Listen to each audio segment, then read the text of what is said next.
Welcome to A1 TV Telugu news. నేను భువన. Updates చూద్దాం. లోక్ సత్తా ఉద్యమ నిర్మాణం దేశంలో ఎవరూ చేయని రీతిలో జరిగిందని ఆ పార్టీ వ్యవస్థాపక అధ్యక్షులు జయప్రకాష్ నారాయణ వెల్లడించారు. హైదరాబాద్ రెడ్ హిల్స్ లోని తెలంగాణ ఛాంబర్ ఆఫ్ కామర్స్ లో జరిగిన లోక్ సత్తా 30 ఏళ్ల ప్రస్థానంపై జరిగిన కార్యక్రమంలో ఆయన ప్రసంగించారు. నేటి సమాజంలో సామాన్యులు ఎదుర్కొంటున్న సమస్యలను ప్రస్తావించారు. భవిష్యత్ కాలమంతా యువతదేనని చెప్పిన ఆయన ఆచరణ సాధ్యమని ఉద్యమాలను చేస్తామన్నారు. కొత్త టెక్నాలజీ ద్వారా ఆధునిక పద్ధతులతో నూతన లక్ష్యాలను చేరుకునేందుకు కసరత్తు చేస్తున్నట్లు జయప్రకాష్ నారాయణ పేర్కొన్నారు. ఈ పార్టీ ఇట్లా ఉంది, రోజు మనకి ఆడవాడు ఉంటుంది. ఈ ఆర్భాటాలు ఆడవాళ్ళు కాదు. జాతి జీవితంలో 3 దశాబ్దాలు పెద్ద ఎక్కువ కాలం కాకపోయినా కూడా వ్యక్తి జీవితంలో చాలా ఎక్కువ కాలం.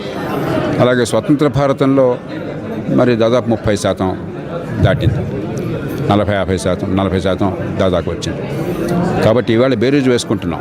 ఇంకా ఏం జరగాలి ఈ దేశంలో, ఎలా వాటిని సాధించాలి, వచ్చే తరాన్ని ఎలా భాగస్వాములు చేయాలి, మారిన పరిస్థితుల్లో ఈవేళ రూపంలో కొత్త ఉద్యమాల నిర్మాణం చేయాలి. లోక్సత్తా ఉద్యమ నిర్మాణం వినూత్నమైన రీతిలో దేశంలో ఎవరూ చేయని రీతిలో జరిగింది.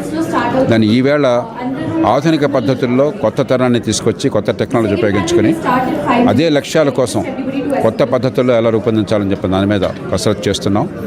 యువత అద్భుతంగా స్పందిస్తున్నారు. మన జీవితం చుట్టూ ఉన్న అంశాల చుట్టూ ప్రజాస్వామ్య నిర్మాణం జరగాలి తప్ప కేవలం సిద్ధాంతాలు మాత్రం చాలవు. ఆ ఉద్దేశంతో ఆచరణ సాధ్యమైన రీతిలో ఉద్యమాల కోసం ప్రయత్నాలు చేస్తున్నాం. అందరూ కలిసి వస్తారని విశ్వాసం నాకున్నది.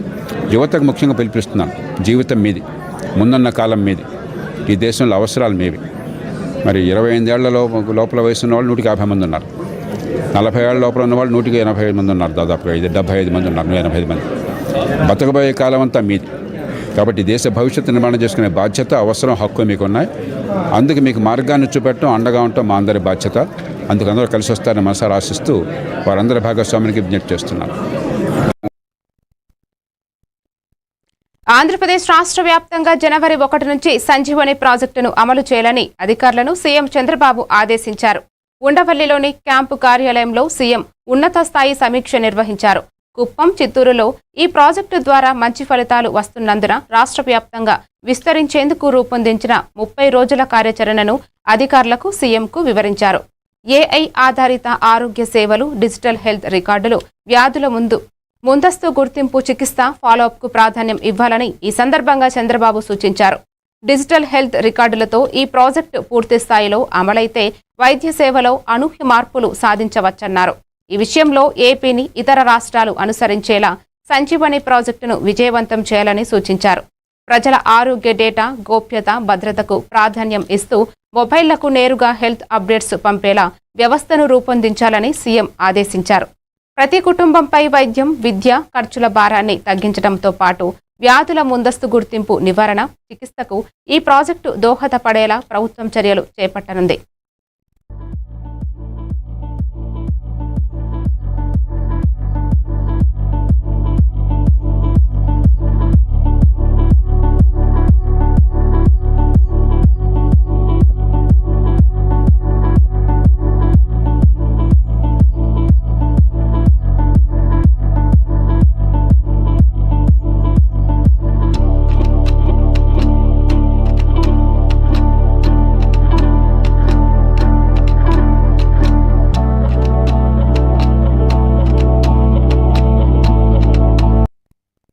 డిఎస్ఏ అక్రమాలపై సిబిఐ విచారణ సవాల్ విసిరితే ఇప్పటిదాకా చంద్రబాబు ప్రభుత్వం నుంచి సమాధానమే రాలేదని వైసీపీ అధినేత జగన్ అన్నారు. రాష్ట్రంలో నెలకొన్న దారుణ పరిస్థితులపై ఆయన తాడేపల్లిలో మీడియా ద్వారా మాట్లాడారు. రాష్ట్రంలో కరువు తీవ్రంగా ఉందని, మొత్తం 28 జిల్లాల్లో లోటు వర్షపాతం నమోదైందన్నారు. చంద్రబాబు ప్రభుత్వం అధికారంలోకి వచ్చిన తర్వాత రైతులకు పంటల బీమా ప్రీమియం చెల్లించలేదని గుర్తు చేశారు. కూటమి పాలనతో ఇప్పటిదాకా రైతులకు సుమారు 3,000 కోట్ల నష్టం జరిగిందన్నారు. అంత తీవ్ర పరిస్థితులు ఉన్నా సీఎం చంద్రబాబు స్పందించడం లేదన్నారు. ఆగస్టు అయిపో వస్తుంది. ఈరోజు ఆగస్టు 26. ఆగస్టు కూడా అయిపో వస్తుంది. సెప్టెంబర్ 15కి ఎలాగో వర్షాలు కూడా పడవు. ఇంకా తర్వాత మీరు ఏమి ఇచ్చినా ఏం లాభం అండి? ఎవరికి ఉపయోగం?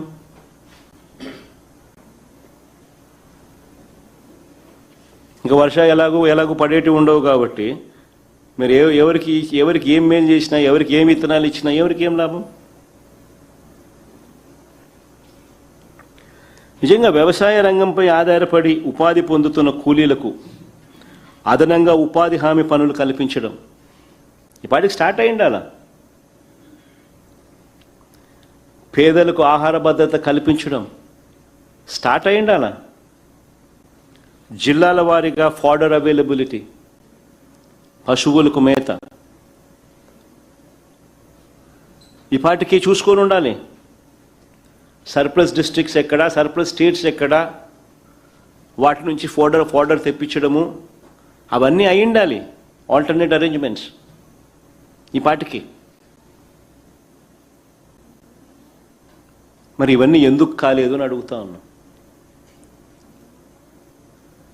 మన ముఖ్యమంత్రిగా మనం ఏం చేస్తా ఉన్నాము అని చెప్పి గుండెల మీద చేతులు వేసుకొని మనల్ని మనం ప్రశ్నించుకోవాల్సిన అవసరం ఉంది చంద్రబాబు గారు అని చంద్రబాబు నాయుడు గారిని గట్టిగా నిలదీస్తూ అడుగుతా ఉన్నాం.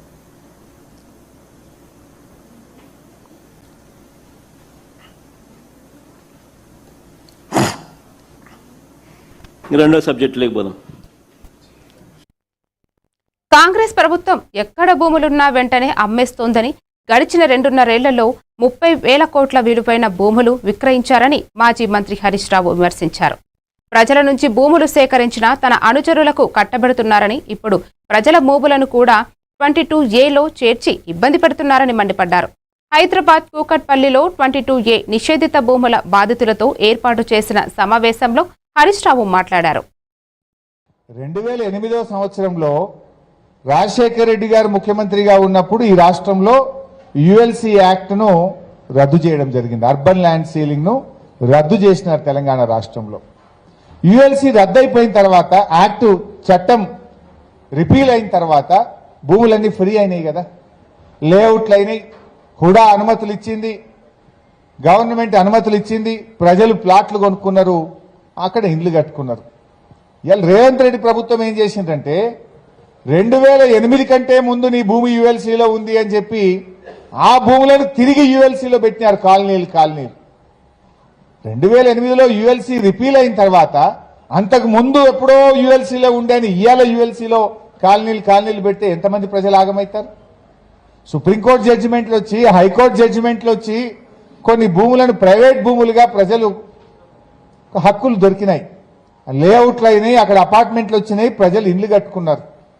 ఇవాళ తిరిగి మళ్ళీ ఆ భూములను సుప్రీంకోర్టు జడ్జిమెంట్లో ఫ్రీ అయినటువంటి భూములను కూడా ఈ రోజు దాన్ని 22Aలో పెట్టడం అనేటువంటిది ఇది సుప్రీంకోర్టు నియమ నిబంధనలను ఉల్లంఘించడమే అవుతుంది. ఇలా ఒక్క మాటలో చెప్పాలంటే మీరందరు కబ్జాదారులండి. రేవంత్ రెడ్డి ఏం మాట్లాడుతుండు? కబ్జాదారులే ధర్నాలు చేస్తుండ్రు.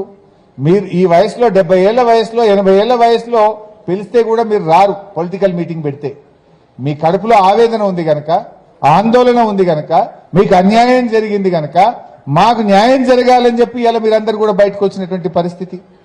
దాన్ని అర్థం చేసుకొని చేసిన తప్పును సరి చేసుకోవాల్సిన ప్రభుత్వం ఇంకా ఉల్టా మిమ్మల్ని పట్టుకొని కబ్జాదారులు అనడం అంటే ఇదేదో పుండు మీద కారం చల్లినట్టు. మీరైనా కబ్జాదారులా?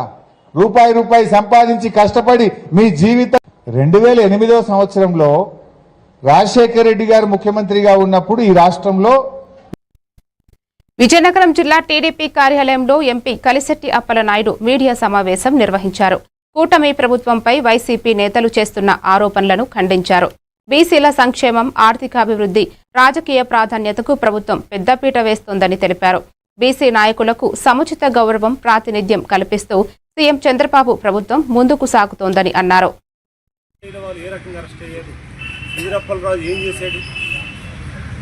ఒక పేద కుటుంబానికి బీసీ చెందిన వ్యక్తిని కుమారుడు రోడ్ యాక్షన్ చెప్పి చంపిస్తే ఆయన కాపాడడానికి ఎన్ని ప్రయత్నం చేశాం. సాక్ష్యాధారాలతో పోలీస్ యంత్రాంగం ఇష్టమాత్రకమైన ప్రాజెక్టుని ప్రారంభించడానికి కొన్ని గంటల ముందు షో చేసి డిస్టర్బ్ చేసే ప్రోగ్రామ్ని. మినిమం ఈ రాష్ట్ర పౌరుడిగా కనీసం 5 సంవత్సరాలు ముఖ్యమంత్రి చేసాం. ప్రజాస్వామ్యం మీద ఎన్డీఏ కూటమిలో దాడులు జరుగుతున్నాయి, అక్రమాస్తులు జరుగుతున్నాయని గొప్పలు పెడుతున్నాడు. జగన్మోహన్ రెడ్డిని మీ ద్వారా ఒకటి సూటు కడుతున్నాను. 5 సంవత్సరాలు బీసీ నాయకుల్ని, బీసీ వర్గాల్ని ఒక రకంగా చెప్పంటే విధ్వంసం చేశారు. అసలు జగన్మోహన్ రెడ్డికి 5 సంవత్సరాలు ఎంత నరకయాతన అనిపించారు బీసీ నాయకులు. అతను బీసీ నాయకుడు కాదా? ఒక సీనియర్ లీడర్ మీ నాన్నగారు. హజ్రత్ మొహమ్మద్ ముస్తఫా జన్మదినోత్సవం సందర్భంగా పాత నగరం చార్మినార్ వద్ద వేడుకలు నిర్వహించారు. మిలాద్ కమిటీ చార్మినార్ వద్ద ఒంటెలు, బైకుల, కార్లతో పాటు ఆకుపచ్చ జెండా, భారతీయ జాతీయ పతాకం ప్రదర్శిస్తూ దరూద్ పాక్ నటిస్తూ ఊరేగింపును నిర్వహించారు. మిలాద్ ఉన్ నబీని పురస్కరించుకుని ప్రతి సంవత్సరం ర్యాలీలో పాల్గొని ఒకరికొకరు మురక్బాద్ ఇచ్చుకుంటారు. హైదరాబాద్ నగర పోలీసులు, సెంట్రల్ ఆర్ఏఎఫ్ దళంతో సహా పోలీసులు బలగాలతో భద్రతా చర్యలను చేపట్టారు.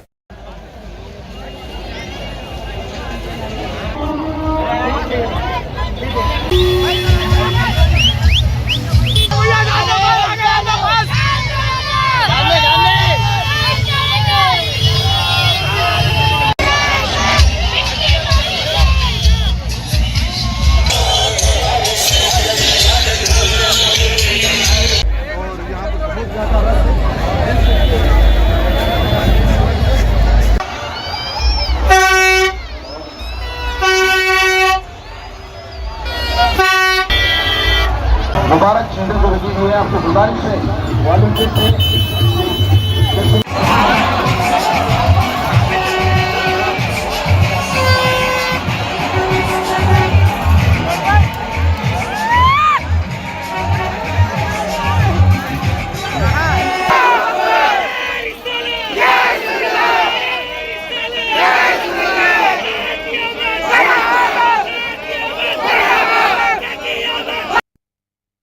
హైదరాబాద్ నగర police commissioner BC Sajjanar, senior IPS అధికారులు తస్బీర్ ఇక్బాల్, జోన్ డీసీపీలతో కలిసి చార్మినార్ను సందర్శించారు.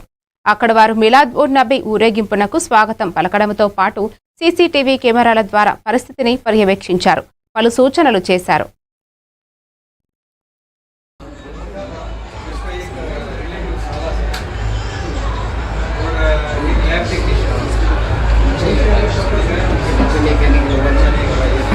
ఇక్కడ ట్రెడిషనల్గా మన మర్కజే మిలాద్ జులూస్ కమిటీ నేతృత్వంలో ఈ మిలాద్ ఉన్ నబీ ఫెస్టివల్ ఒక ప్రొసెషన్ చార్మినార్ నుంచి జరగడం జరుగుతుంది. ఇక్కడ నేను, మన additional CP Tafseer, additional CP Srinivas, మన డీసీపీ చార్మినార్ కిరణ్ అందరూ కలిసి దాదాపు 2000 మంది సిబ్బందితో ఇక్కడ ఈరోజు బందోబస్తు చేయడం జరిగింది. అట్లానే మన rapid action force, task force, law and order, traffic, C teams, crime అందరూ కలిసి కూడా ఇక్కడ ఎటువంటి అవాంఛనీయ సంఘటన జరగకుండా పీస్ఫుల్గా జరిగే విధంగా అన్ని బందోబస్తు కూడా ప్లాన్ చేయడం జరిగింది. ప్రజలందరూ కూడా బాగా సహకరిస్తున్నారు. అంతకుముందు జరిగిన ఫెస్టివల్ కూడా బాగా సహకరించారు. ఈ ఫెస్టివల్ కూడా సహకరిస్తారని చెప్పి ఆశిస్తున్నాను. అట్లానే ఇది మన ఈరోజు మొత్తం హైదరాబాద్ సిటీలో 143 చోట్ల ప్రొసెషన్ ఉంది. సో ఉదయం నుంచి స్టార్ట్ అయిన ప్రొసెషన్ దాదాపు రాత్రి దాకా నడుస్తుంది. సో అన్ని చోట్ల కూడా మనము ఎక్కడెక్కడ అవసరం ఉంది అక్కడ డైవర్షన్ ఇవ్వడము, బ్యారికేడింగ్ చేయడము, అట్లానే పబ్లిక్ కూడా అప్రమత్తం చేయడానికి కూడా మనం అన్ని ఏర్పాటు కూడా చేయడం జరిగింది. సో ఈ ఒక ఫెస్టివల్ కూడా హైదరాబాద్ సిటీ పోలీసు పీస్ఫుల్ అయ్యే విధంగా అన్ని ఏర్పాటు చేయడం జరుగుతుంది.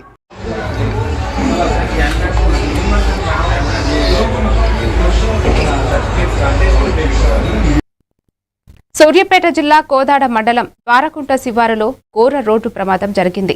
హైదరాబాద్ నుంచి ఏలూరు వెళ్తున్న ప్రైవేటు ట్రావెల్స్ బస్సు ఆగి ఉన్న లారీని వెనుక నుంచి ఢీకొట్టింది. ఈ ఘటనలో 6 అక్కడికక్కడే మృతి చెందారు. 20 మందికి తీవ్ర గాయాలు అయ్యాయి. ప్రమాద సమయంలో బస్సులో 42 మంది ప్రయాణికులు ఉన్నారు. మృతుల్లో 5 మహిళలు, 1 పురుషుడు ఉన్నారు. క్షతగాత్రులను కోదాడ ప్రభుత్వ ఆసుపత్రికి తరలించి చికిత్స అందిస్తున్నారు. గోదాడ వద్ద జరిగిన రోడ్డు ప్రమాద ఘటనపై తెలంగాణ ముఖ్యమంత్రి రేవంత్ రెడ్డి దిగ్భ్రాంతి వ్యక్తం చేశారు. మృతుల కుటుంబాలకు ప్రగాఢ సానుభూతి తెలిపారు.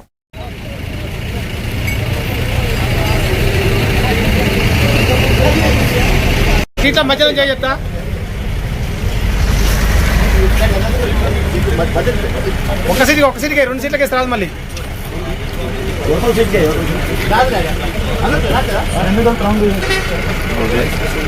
ఒకసారి జరగవనా జరుగు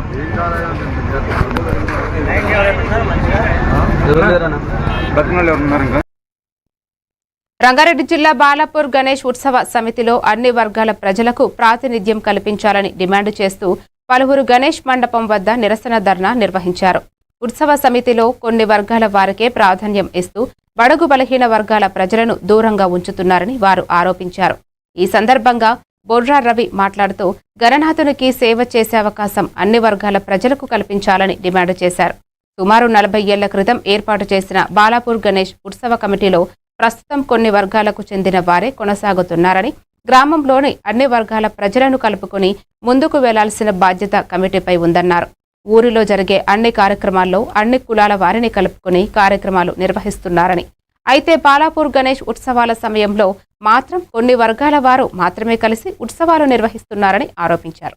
ఉత్సవ సమితి తమ డిమాండ్లపై స్పందించకపోతే భవిష్యత్తు కార్యాచరణ ప్రకటించి ఉద్యమాన్ని మరింత ఉధృతం చేస్తామని హెచ్చరించారు.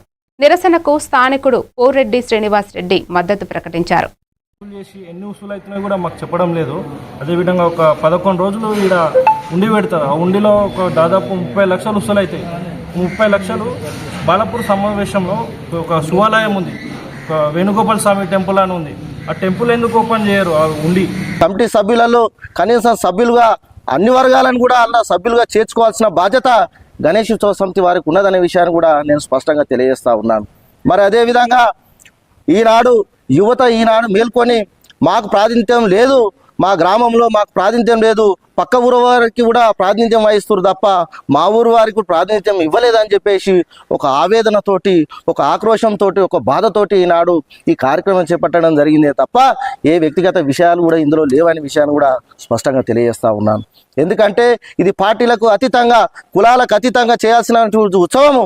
ఈనాడు ఆ ఉత్సవంలో అన్ని వర్గాలకు కూడా ప్రాతినిధ్యం చేయాలని చెప్పేసి ఈనాడు అదే డిమాండ్ తోటి ఈనాడు మేము అందరం కూడా ఏకతాటిపైకి వచ్చి ఇక్కడ నిరసన కార్యక్రమం చేపట్టడం జరుగుతూ ఉన్నదనే విషయాన్ని కూడా కాకినాడ జిల్లా తాళ్లరేవు మండలం పిల్లంకలో గౌతమి గోదావరి పుష్కర ఘాట్ వద్ద కొలువైన శ్రీ వల్లి దేవసేన సమేత సుబ్రహ్మణ్యేశ్వర స్వామి ఆలయంలో కళ్యాణ మహోత్సవం ఘనంగా నిర్వహించారు. నూతన దంపతులు ప్రత్యేక పూజలు చేసి స్వామివారి కళ్యాణాన్ని జరిపించారు. అనంతరం సంతాన గోపాలస్వామి పూజ నిర్వహించి భక్తులకు తీర్థ ప్రసాదాలు, తలంబ్రాల బియ్యం పంపిణీ చేశారు.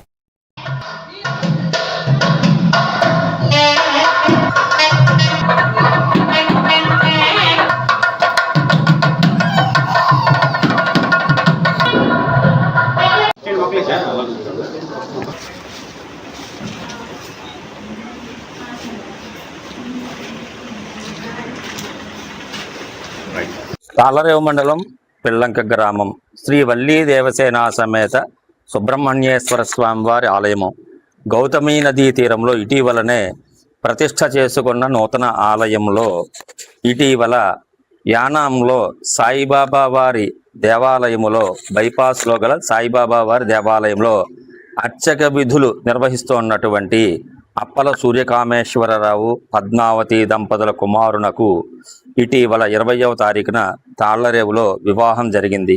ఆ నూతన దంపతులు ఈ రోజున మన నూతనముగా నిర్మించిన ఈ ఆలయంలో స్వామివారికి వల్లీ దేవసేన సమేతుడైన సుబ్రహ్మణ్యేశ్వర స్వామివారికి కళ్యాణము నిర్వహించడం జరిగింది. అలాగే తరువాత శివ పంచాయతంలో ఉన్నటువంటి సంతాన గోపాల స్వామివారికి పూజ నిర్వహించడం, ఈ కార్యక్రమాలన్నీ ఆలయాన్ని నిర్మించిన తర్వాత వీరు తొలి కళ్యాణం ముందుగా కళ్యాణం చేయించుకున్నారు. వారు ఆ స్వామివారి అనుగ్రహం వారి కుటుంబానికి ఉండాలని కోరుకుంటూ శ్రీ వల్లీ దేవసేన సమేత సుబ్రహ్మణ్యేశ్వర స్వామివారికి అనేక నమస్కారాలు చేస్తూ స్వస్తి. శ్రీశైలం దేవస్థానం ధర్మకర్తల మండలి అధ్యక్షులు పోతుకుంట రమేష్ నాయుడు అధ్యక్షతన ధర్మకర్తల మండలి 10వ సమావేశం నిర్వహించారు.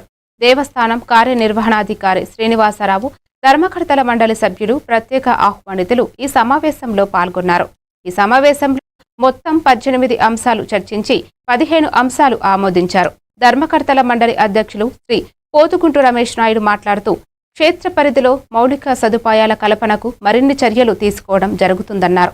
సామాన్య భక్తులు ఎటువంటి ఇబ్బందులు పడకుండా ఉండేందుకు అవసరమైన సదుపాయాలను కల్పించడం జరుగుతుందన్నారు. క్షేత్రాన్ని దర్శించే సామాన్య భక్తుల సౌకర్యాల కల్పనకే ప్రాధాన్యత ఇవ్వడం జరుగుతుందన్నారు. ఓం నమః శివాయ. శ్రీ మాత్రే నమః. శ్రీశైల దేవస్థానం నందు 10వ ధర్మకర్తలి మండలి సమావేశం నేడు నిర్వహించుకోవడం జరిగింది. ఈ కార్యక్రమానికి ఆలయ ఈవో శ్రీనివాసరావు గారు, సహచర బోర్డు సభ్యులు, ప్రత్యేక ఆహ్వానితులు, అధికారులు పాల్గొనడం జరిగింది. ముఖ్యంగా ఈ సమావేశంలో మొత్తం 18 అంశాలు చిత్తానం దత్తత దేవాలయమైన కడప జిల్లాలోని సిద్ధవటం ఆలయంలో నూతనంగా ధ్వజస్తంభ ప్రతిష్ట కార్యక్రమం ఉన్నది. ఏప్రిల్ మాసం నుంచి జూలై మాసం వరకు జమా ఖర్చుల పరిశీలన గురించి కూడా చట్టానికి సంబంధించి ఏప్రిల్ మాసం నుంచి జూలై మాసం వరకు గల దేవస్థానం జమా ఖర్చులు పరిశీలించబడ్డాయి.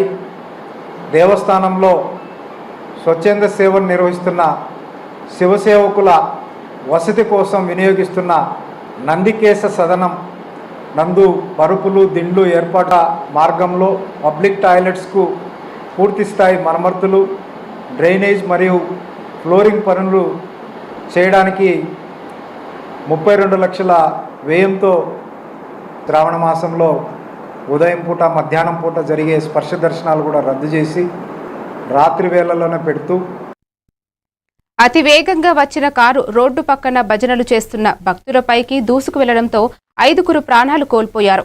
ఈ షాకింగ్ సంఘటన బీహార్లోని సుపాల్ జిల్లా పిప్రా పోలీస్ స్టేషన్ పరిధిలో ఘోర విషాదం చోటు చేసుకుంది.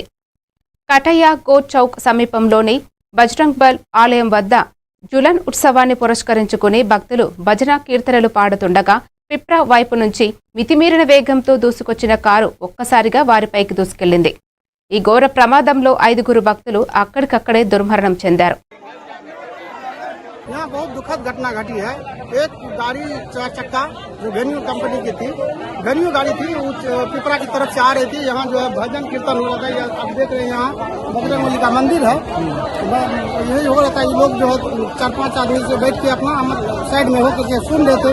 बहुत तेज रफ्तार में गाड़ी आई और इन लोग को जो है ऑन द स्पॉट कर दिया। क्या को मरा है? 3 को मरा है, 2 को बहुत बुरी तरह से जख्मी है, उसको सुपौल ले गया है। गाड़ी हॉस्पिटल में है। कहाँ का आदमी है सर? सब कटैया का ही निवासी है। 3-5 आदमी जो हुए हैं। नाम पता है जो मृत हुआ है? अभी पता कर रहे हैं, क्योंकि अभी तुरंत थोड़ा देर पहले ही घटना घटी। गाड़ी पकड़ाया हो? गाड़ी पकड़ा गया। गाड़ी ऐसा इस तरह से घटना घट किया है कि वो दुकान में जाके लोहा लकड़ का वेल्डिंग का दुकान था, उसमें दुकानदार को सड़क जाम है। पुलिस प्रशासन पहुंचा है? पुलिस प्रशासन सभी आ गए, बराबर सब आ गए, परमिट साहब सब आ गए हैं। सड़क जाम है। सड़क जाम अब ये इस तरह से माहौल होगा तो सड़क जाम तो होगा ही। जो है अनियंत्रित चाल से पिपरा की ओर से आ रही थी। आते हुए यहाँ कुछ लोग कीर्तन में शामिल हुए थे, रोड साइड बैठे हुए थे। कुचलते हुए सभी आदमी को गाड़ी जाके एक घर में घुस गई, जिसमें 3 आदमी का यहाँ स्पॉट डेथ हो गया, जिसमें एक सुरेंद्र यादव नाम है और बाकी का नाम हमें पता नहीं है। एक राजू नाम है, एक राजू बता रहा है लोग है नाम, एक जो है सुपौल जा। సినీ నటుడు నిఖిల్ సిద్ధార్థ తిరుమల శ్రీవారిని దర్శించుకున్నారు. వీఐపీ విరామ దర్శన సమయంలో నిఖిల్ స్వామివారిని దర్శించుకుని మొక్కులు చెల్లించుకున్నారు. ఆలయ అధికారులు వారికి స్వాగతం పలికి దగ్గరుండి దర్శన ఏర్పాట్లు చేశారు. దర్శనాంతరం వేద పండితులు ఆశీర్వచనం అందించారు.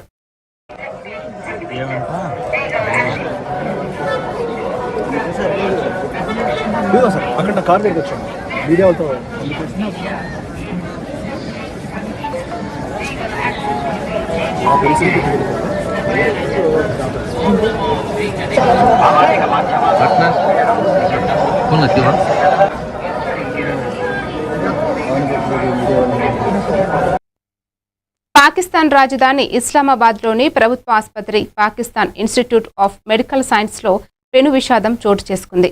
ఆసుపత్రిలోని gynaecology and maternal child care విభాగానికి చెందిన నవజాత శిశు సంరక్షణ కేంద్రం వార్డుల్లో అకస్మాత్తుగా భారీ అగ్ని ప్రమాదం సంభవించినట్లు తెలుస్తోంది. ఎయిర్ కండిషనర్ కంప్రెసర్ పేలడం, షార్ట్ సర్క్యూట్ కారణంగా ఒక్కసారిగా మంటలు చెలరేగినట్లు గుర్తించారు. మంటలు దట్టమైన పొగ క్షణాల్లోనే గది అంతటా వ్యాపించడంతో నర్సరీలో చికిత్స పొందుతున్న సుమారు 15 మంది పసికందులు ఊపిరాడక మంటల్లో చిక్కుకుని ప్రాణాలు కోల్పోయారు.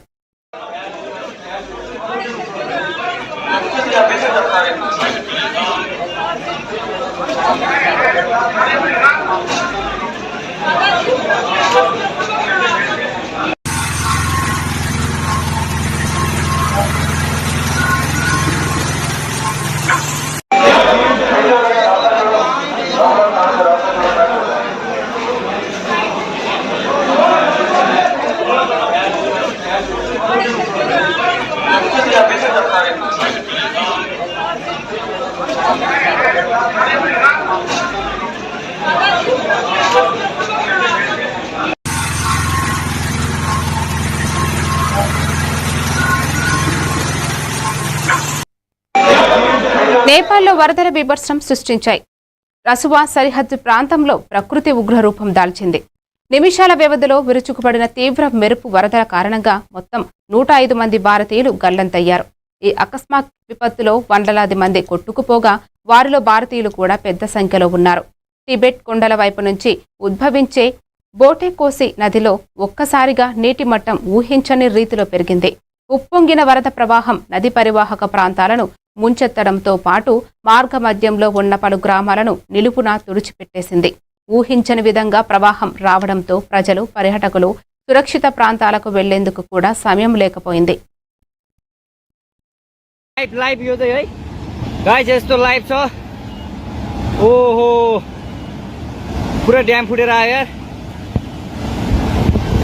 पुरा चाइनाको ड्याम फुटेर आएर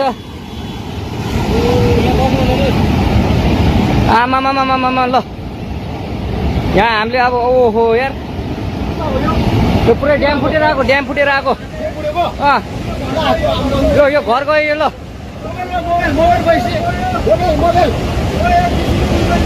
ल ट्युसुली बजारै गयो यार ल गयो यार ओ ए सिलास यता यता आऊ यता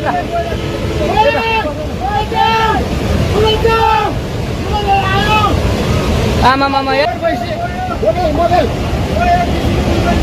ल ट्युसुली बजारै गयो यार ल गयो यार ओ ए सिलास यता आऊ यता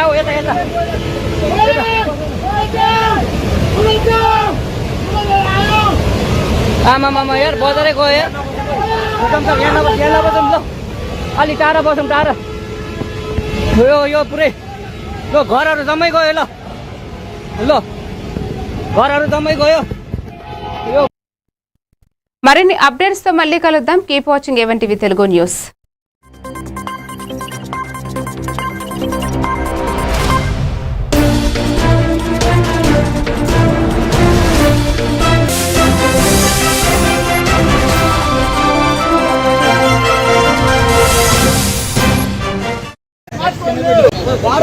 దీంతో